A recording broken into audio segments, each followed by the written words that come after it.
그땐 주변에 아무도 없고 너무 외로웠습니다. 근데 저는 정말 바보였나 봐요. 한강 다리 위에서 휴대폰을 움켜쥔 채로 서 있는데 바람이 너무 차갑더라고요.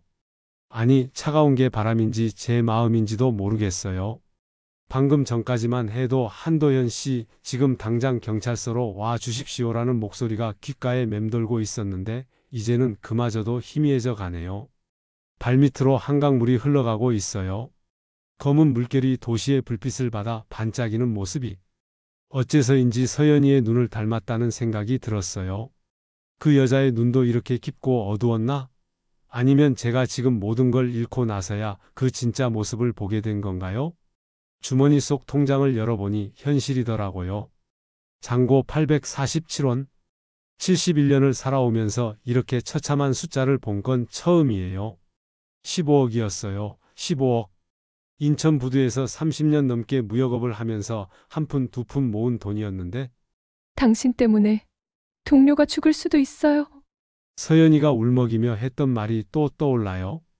하와이 미군 기지에서 근무한다던 그 여자가 동료의 수술비가 급하다며 처음 500만 원을 요구했을 때만 해도 저는 사랑하는 사람을 위해서라면 이라고 생각했거든요. 도연 오빠, 정말 고마워요. 오빠가 아니었다면 그때 그 목소리가 얼마나 간절했는지 몰라요. 42세라던 서연이는 저보다 한참 어렸지만 제게는 오빠라고 불러줬어요. 아내가 떠난 지 3년, 그 어떤 여자도 저를 그렇게 다정하게 부른 적이 없었거든요. 바보 같은 놈. 지금 생각해보니 모든 게 이상했어요. 미군이면서 한국말을 그렇게 유창하게 할 수 있나? 하와이에서 왜 한국은행으로만 송금을 요구했을까? 그리고 무엇보다 진짜 사랑한다면 왜 만나자고 하지 않았을까요? 인천공항에서 기다렸어요. 마지막 3천만 원까지 보낸 다음 날 서연이가 내일 한국에 도착한다고 했거든요. 새벽 5시부터 공항 도착 게이트 앞에서 기다렸는데 오지 않더라고요. 6시간을 기다려도 12시간을 기다려도 서연아, 혹시 비행기가 연착된 거야? 문자를 보내도 답이 없었어요. 전화를 걸어도 현재 전화를 받을 수 없습니다만 반복되고 그 다음날 경찰서에서 들은 말이 아직도 믿기지 않아요. 한도연 씨, 이서연이라는 사람은 존재하지 않습니다. 가나 아크라에 있는 국제 사기 조직이 만들어낸 허구의 인물이에요. 허구라고요? 허구? 그럼 지난 6개월 동안 매일 밤 나눴던 화상통화는 뭐였을까요? 서연이가 군복을 입고 오빠 보고 싶어요 라고 했던 그 모든 순간들이 가짜였다는 말인가요? 사진도 도용된 겁니다. 실제로는 30대 가나 남성이 여러 명이 조를 이뤄서 더 이상 들을 수 없었어요. 집도 팔았어요. 영등포 오피스텔 25평 시세 8억 5천만 원짜리를 서연이가 마지막으로 급행 귀국비만 도와달라고 했을 때 저는 주저없이 부동산에 연락했거든요. 이번만 참자. 서연이가 한국에 오면 다시 함께 살 수 있을 거야. 그런데 이제 갈 곳도 없어요. 임시로 고시원에 방을 얻었는데 월세조차 2달치밖에 못 내는 형편이고 휴대폰이 또 울려요. 한도연 씨 아직 전화 받고 계시죠? 제발 다리에서 내려오세요. 중요한 소식이 있다니까요. 아까 그 목소리예요. 경찰이라고 했는데 정말 경찰일까요? 아니면 또 다른 서연이인 건 아닐까요? 더 이상 속을 게 뭐가 있겠어? 잃을 것도 없는 사람한테는 두려움도 없나 봐요. 한강 난간에 기대서서 다시 전화를 받았어요. 네, 듣고 있습니다. 3년 전으로 돌아가면 그때는 정말 모든 게 달랐어요. 아내 영숙이가 간암 진단을 받았을 때만 해도 저는 돈이면 뭐든 해결할 수 있다고 믿었거든요. 인천 부두에서 30년간 무역업을 하면서 쌓아온 재산이 15억 원, 그 돈으로 최고의 병원, 최고의 의료진을 섭외했죠. 하지만 암이라는 놈은 돈 앞에서도 고개를 숙이지 않더라고요. 영숙이는 저보다 2살 어렸어요. 68세? 아직 할 말도 함께 갈 곳도 많았는데 병원 침대에서 점점 여위어가는 모습을 보면서 저는 처음으로 무력감이라는 걸 느꼈어요. 여보, 나 떠나고 나면 너무 외로워하지 마요. 마지막 말이었어요. 영숙이가 제 손을 꼭 잡고 했던 그 말. 그때는 무슨 소리냐며 화를 냈는데 지금 생각해보니 그 여자는 이미 모든 걸 알고 있었나 봐요. 장례를 치르고 나니 집이 너무 조용했어요. 영등포 오피스텔 25평, 신혼 때부터 35년을 살았던 그 공간이 갑자기 감옥처럼 느껴지더라고요. 아침에 눈을 떠도 옆자리는 비어 있고 저녁을 차려놓고 앉아도 마주 볼 사람이 없고 무역업도 정리했어요. 후배들에게 사업체를 넘기고 완전히 은퇴를 선언했죠? 그러고 나니 하루 종일 할 일이 없더라고요. 텔레비전 보고 산책하고 편의점 가서 물건 사고 그게 전부였어요. 외로움이 뭔지 그때 처음 알았어요. 진짜 외로움은 슬픈 게 아니라 무서운 거더라고요. 하루 종일 말 한마디 안 하고 지낼 때가 많았는데 그러면 제 목소리가 어떤 건지도 잊어버리게 되거든요. 거울을 보면 낯선 할아버지가 서 있고 시계 소리만 째깍째깍 울리는 방에서 시간은 너무 천천히 흘러가고 그러던 어느 날이었어요. 핸드폰으로 뉴스를 보다가 광고 하나가 눈에 들어왔거든요. 인생의 두 번째 봄을 찾아드립니다. 실버 전용 데이팅 앱이라고 하더라고요. 60세 이상 중장년층을 위한 만남의 장이라며 화면에는 행복해 보이는 노부부들이 손을 잡고 걷는 모습이 나왔어요. 처음에는 말도 안 된다고 생각했어요.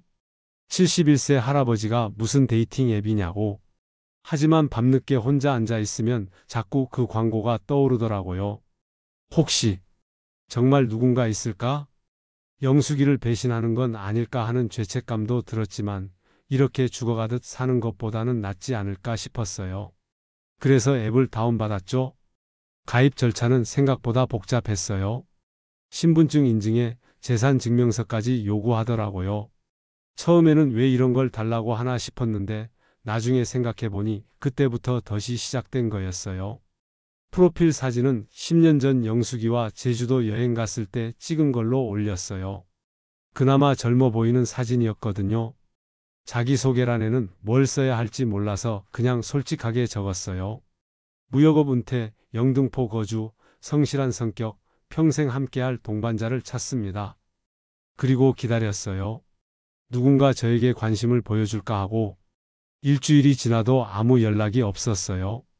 그럴 줄 알았다면서도 은근히 실망했죠? 역시 71세 할아버지에게 관심 가질 사람이 어디 있겠냐 싶었거든요.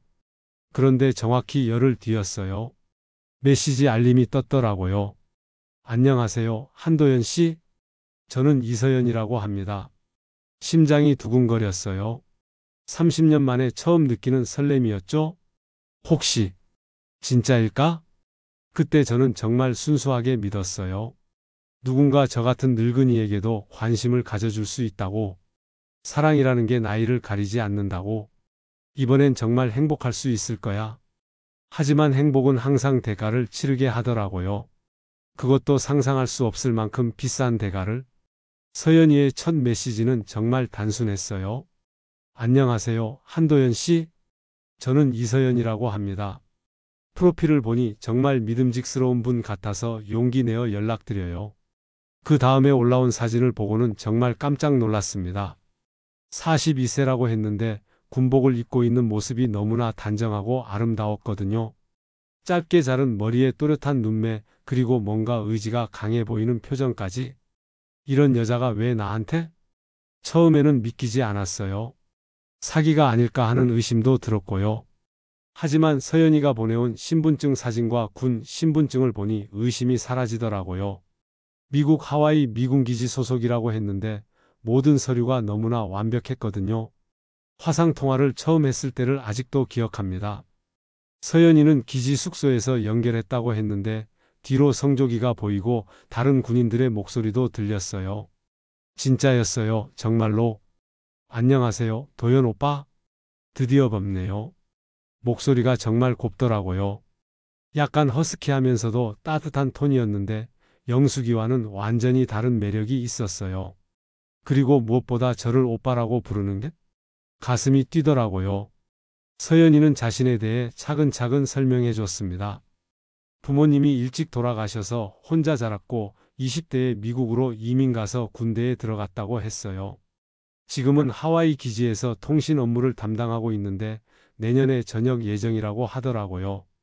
한국에 돌아가면 정착하고 싶어요. 혼자서는 너무 외로웠거든요. 그 말을 들으니 제 마음도 저절로 열리더라고요. 서연이도 저처럼 외로웠구나 하는 동질감이 들었어요.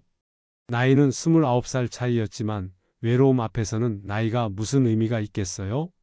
매일 밤 화상 통화를 했습니다.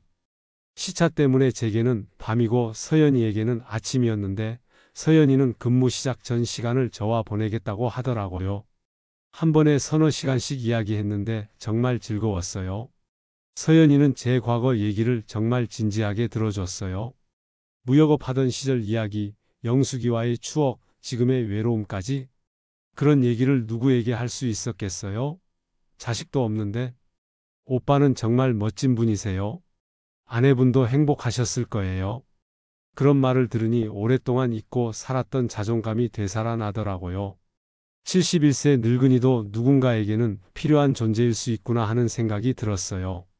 한 달쯤 지났을 때였나요? 서연이가 갑자기 울면서 전화를 걸어왔어요.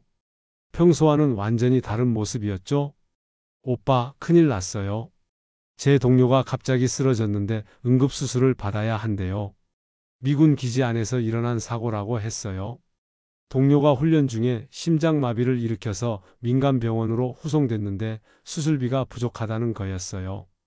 군에서 지원해주는 의료비로는 한계가 있고 가족들도 미국에 있어서 당장 돈을 구할 수 없다고 하더라고요. 제발 도와주세요. 500만 원만 있으면 살릴 수 있어요.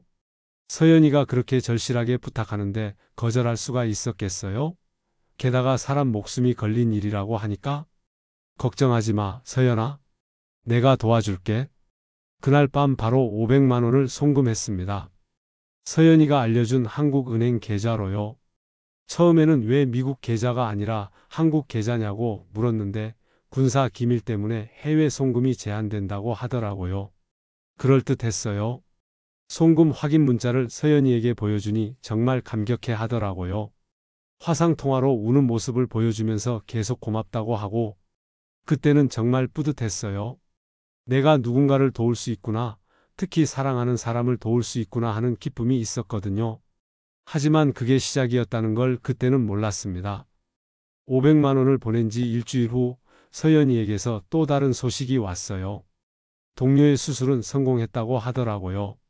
정말 다행이라고 생각했는데 그때부터 뭔가 이상한 일들이 연달아 터지기 시작했습니다.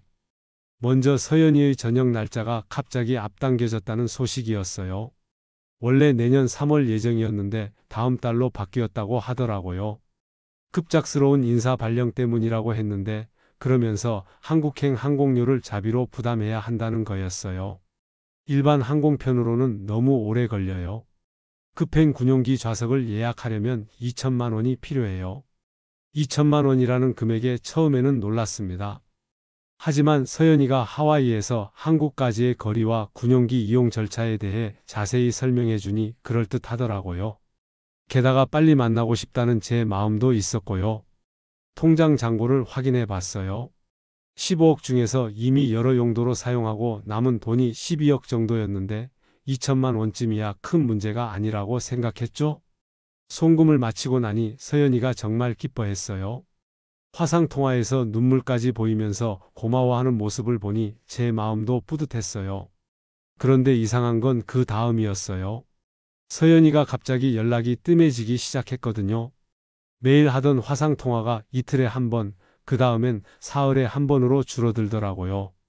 이유를 물어보니 저녁 준비 때문에 바쁘다고 하는데 그러던 중에 또 다른 문제가 생겼어요.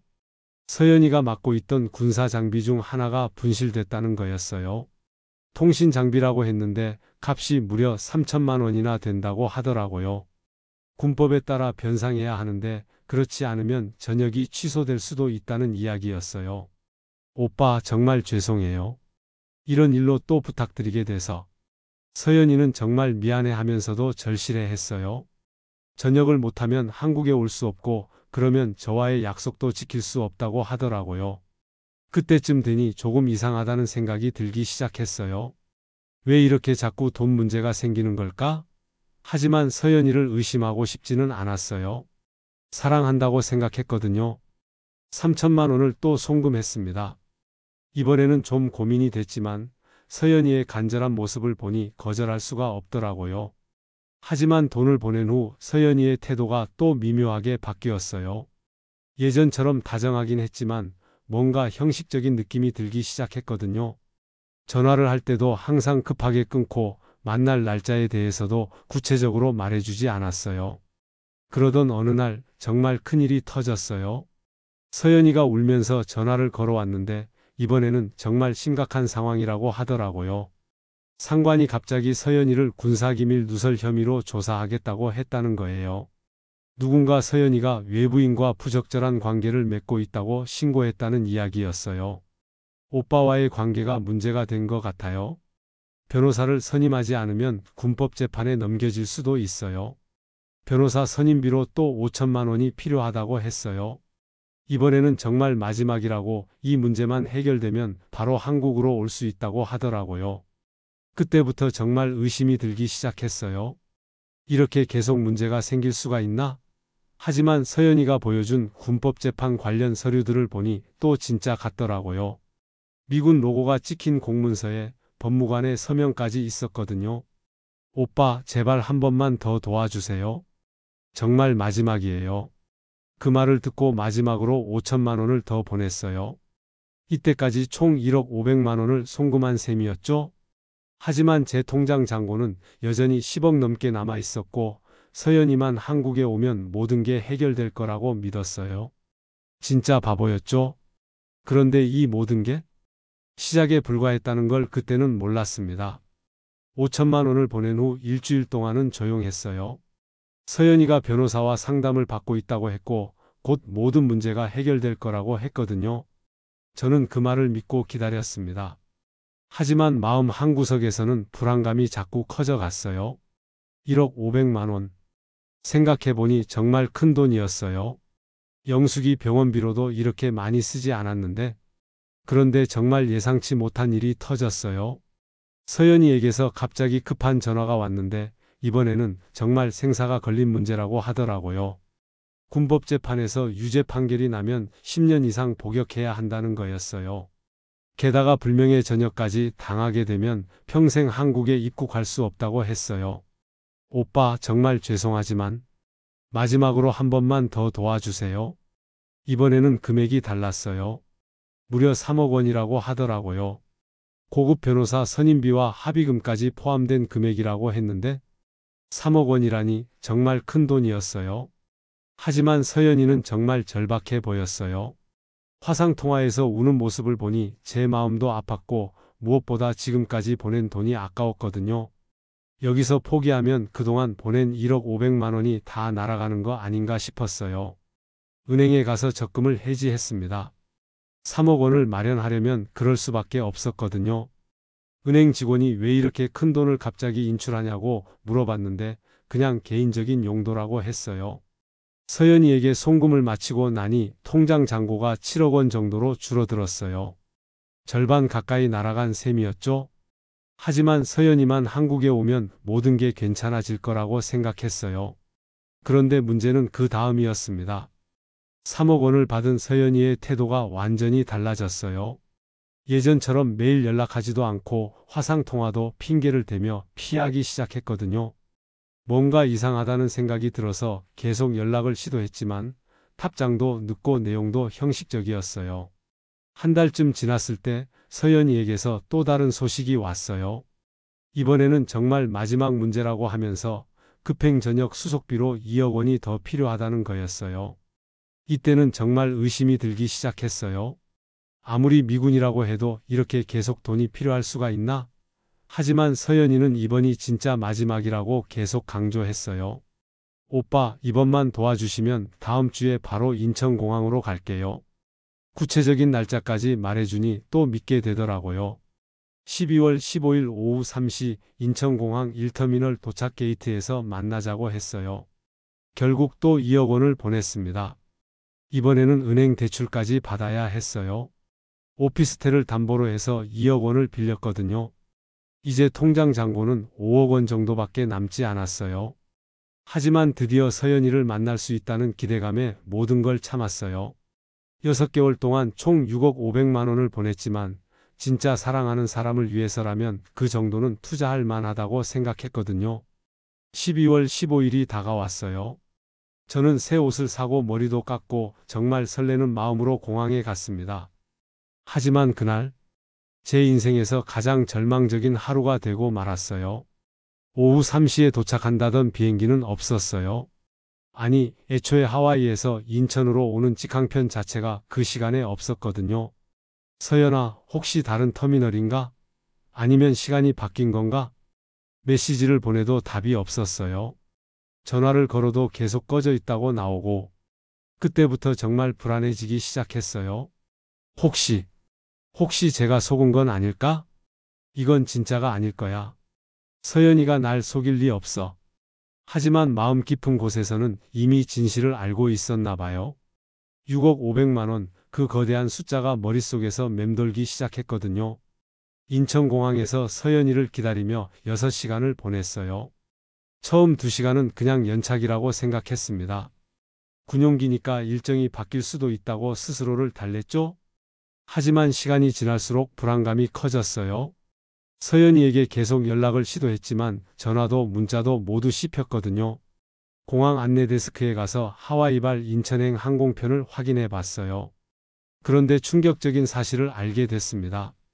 12월 15일 오후 3시에 도착하는 하와이발 항공편은 아예 없었어요. 그날 하와이에서 온 비행기는 새벽 6시와 밤 11시 두 편뿐이었거든요. 그때부터 정말 이상하다는 생각이 들기 시작했어요. 서연이가 거짓말을 한 건가? 아니면 제가 잘못 들은 건가?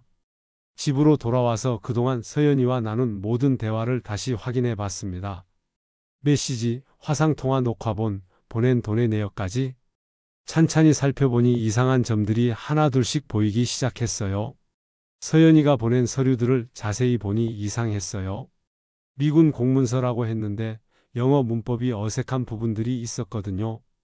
그리고 서명도 뭔가 어설펐고요. 더 충격적인 건 화상통화 배경이었어요. 처음에는 미군기지 숙소라고 생각했는데 자세히 보니 그냥 성조기 포스터를 붙여놓은 일반 방 같았어요. 다른 군인들 목소리라고 했던 것도 녹음된 소리 같았고요. 그제서야 깨달았어요. 제가 완전히 속았다는 걸. 다음 날 바로 경찰서에 신고했습니다. 담당 형사님이 제 이야기를 듣더니 한숨을 푹 쉬시더라고요. 한도연 씨, 이거 전형적인 로맨스 스캠입니다. 요즘 이런 사기가 정말 많아요. 로맨스 스캠이라는 말을 그때 처음 들었어요. 외로운 중장년층을 대상으로 가짜 연인을 만들어서 돈을 뜯어내는 사기라고 하더라고요. 형사님이 보여준 자료를 보고 정말 충격받았습니다. 서연이가 사용한 사진들이 실제로는 미국의 어떤 여군이 SNS에 올린 사진을 도용한 거였어요. 그 여군은 실존 인물이지만 저와는 아무 관련이 없는 사람이었죠? 피해 금액이 얼마나 되시나요? 6억 500만 원입니다. 형사님 표정이 정말 안타까워 보였어요. 하지만 곧바로 현실적인 이야기를 해주시더라고요. 이런 국제 사기는 대부분 가나, 나이지리아 같은 아프리카 국가에서 조직적으로 이루어지는데 돈을 되찾기는 거의 불가능하다고 했어요. 그날 밤 집에 돌아와서 정말 절망했습니다. 6억 500만 원, 제 평생 모은 돈의 절반이 한순간에 사라진 거예요. 게다가 은행 대출 2억 원은 어떻게 갚아야 할지? 하지만 더 큰 충격은 따로 있었어요. 며칠 후 서연이에게서 다시 연락이 온 거예요. 이번에는 완전히 다른 사람인 척하면서요. 안녕하세요, 한도연 씨. 저는 진짜 이서연입니다. 그동안 가짜가 제 이름을 사용해서 사기를 쳤다는 걸 알게 됐어요. 정말 기가 막혔어요. 이제 와서 진짜라니? 하지만 워낙 절망적인 상황이다 보니 혹시나 하는 마음이 들더라고요. 새로운 서연이는 돈을 되찾아 주겠다고 했어요. 자신이 FBI와 연결되어 있어서 사기꾼들을 추적할 수 있다고 하면서 수사 협조비로 1천만 원만 보내달라고 하더라고요. 그때는 정말 마지막 희망을 붙잡고 싶었어요. 6억 500만 원을 되찾을 수 있다면 1천만 원 정도는. 결국 또 속았어요. 1천만 원을 보낸 후 그 사람도 연락이 끊어졌거든요. 총 피해액 6억 6천만 원. 이제 제게 남은 건 4억 원 정도와 갚아야 할 대출금 2억 원뿐이었어요. 하지만 이것도 끝이 아니었습니다.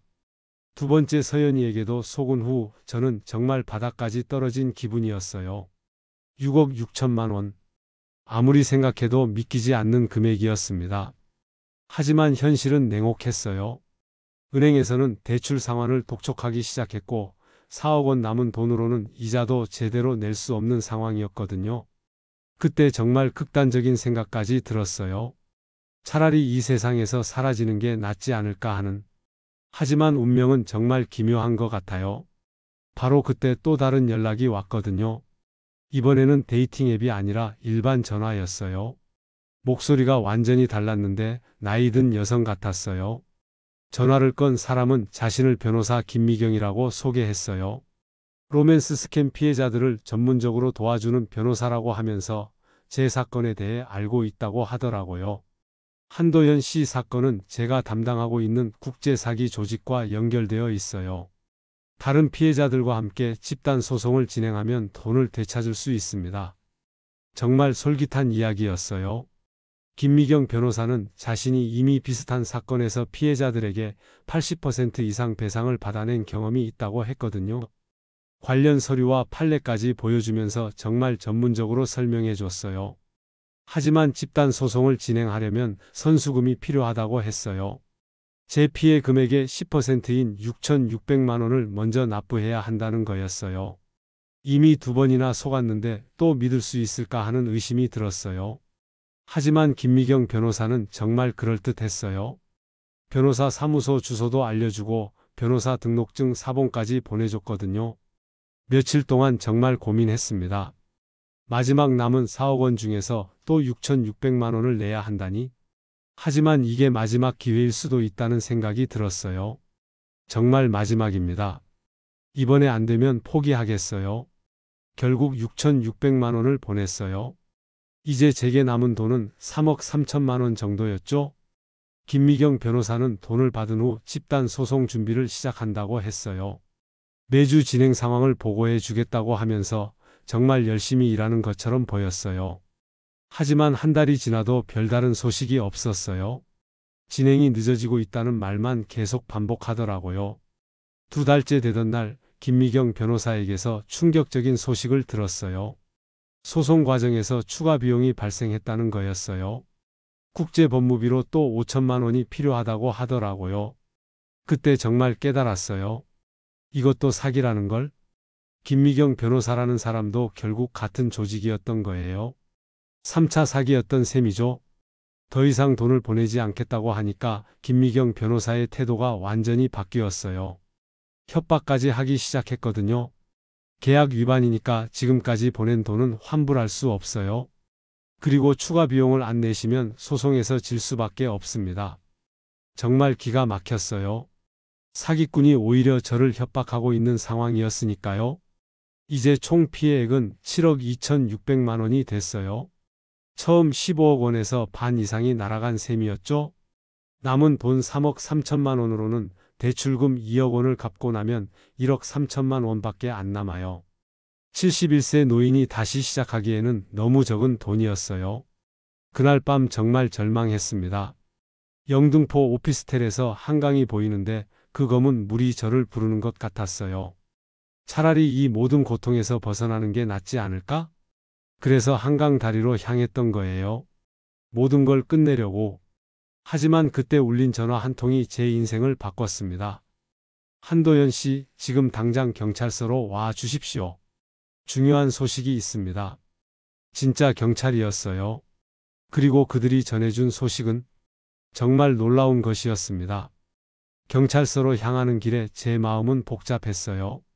또 다른 사기일까봐 두렵기도 했고 혹시나 하는 희망도 있었거든요. 하지만 이번에는 정말 경찰이었어요. 영등포 경찰서 사이버 수사팀 김정호 형사님이었습니다. 한도연 씨 정말 고생 많으셨습니다. 저희가 6개월간 추적해온 국제 사기 조직을 검거했어요. 형사님이 보여준 자료를 보고 깜짝 놀랐어요. 제가 속았던 서연이를 비롯해서 김미경 변호사까지 모두 가나 아크라에 있는 한 건물에서 조직적으로 운영되고 있었던 거였어요. 30명 넘는 사기꾼들이 각자 다른 역할을 맡아서 한국 중장년층을 상대로 사기를 치고 있었던 거죠. 하지만 현실은 여전히 냉혹했어요. 사기꾼들을 잡았다고 해서 돈이 바로 돌아오는 건 아니었거든요. 이미 다른 나라로 빠져나간 돈을 되찾기까지는 최소 2년 이상 걸릴 수도 있다고 하더라고요. 그래도 포기하지 않았습니다. 형사님이 소개해준 피해자 모임에 참석하게 됐거든요. 첫 모임에서 정말 놀랐어요. 저와 비슷한 피해를 당한 분들이 이렇게 많을 줄 몰랐어요. 60대 할머니부터 80대 할아버지까지 모두들 외로움 때문에 사기를 당했다고 하더라고요. 처음에는 정말 부끄러웠어요.